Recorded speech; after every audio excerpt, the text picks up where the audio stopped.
When we see the people out there doing really harebrained, unhealthy things and suffering for it, do you see how that helps us to appreciate the emotional health that we are enjoying, to being committed to remaining emotionally healthy, and at least it enforces in our minds that escaping that disorder and that disharmony with life is worth the effort that we're either putting into it or we're working toward.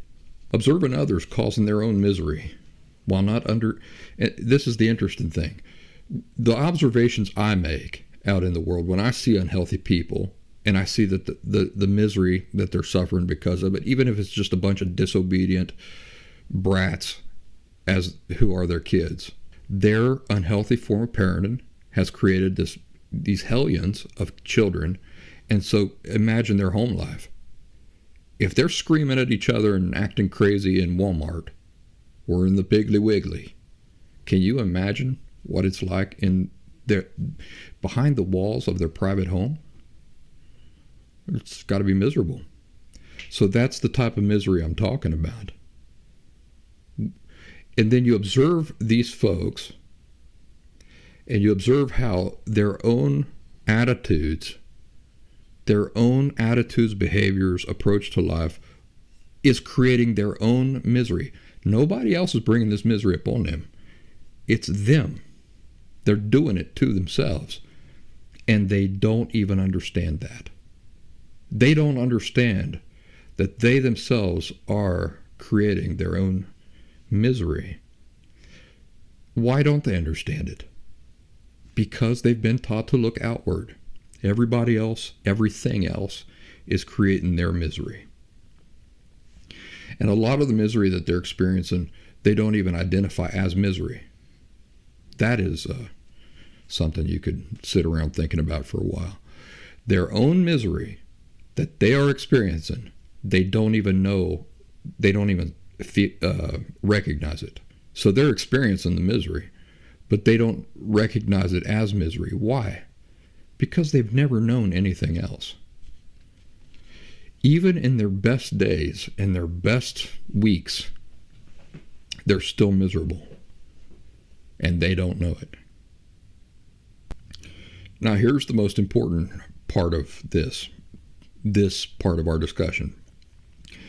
When I'm making observations on people, unhealthy people, I'm trying to identify, there I see some people there at the store displaying unhealthy tendencies, attitudes, so on and so forth.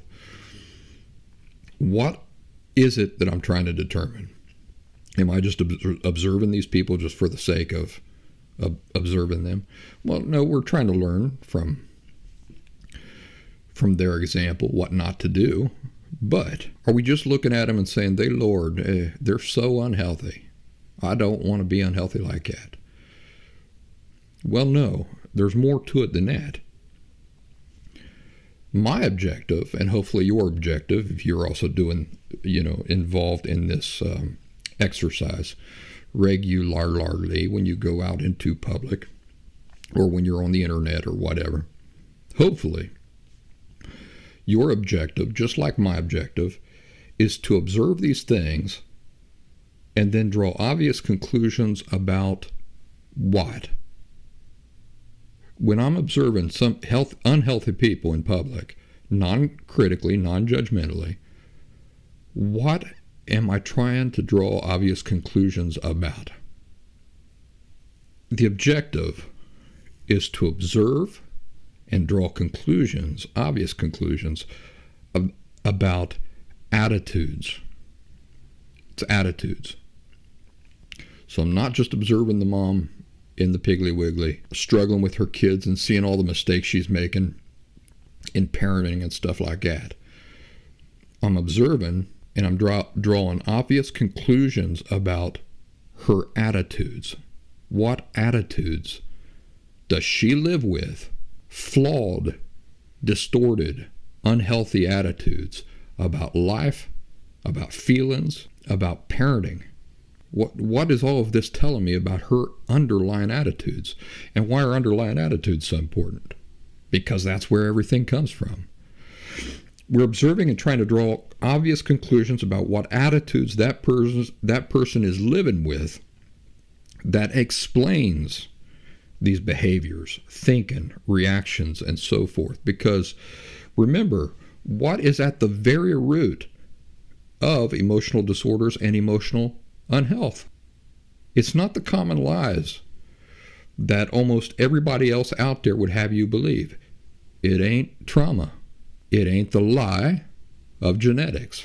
It's attitudes. Attitudes. You see, parental attitudes cause the damage in children. The children learn from and adopt those same attitudes themselves. And what does this cause? This causes the children to develop an emotional disorder. So the children grow up. They have their own children. They parent with these same unhealthy attitudes. Then what happens? Well, it causes emotional damage in their own children, who in turn learn from and adopt these same attitudes themselves, and around and around and around we go.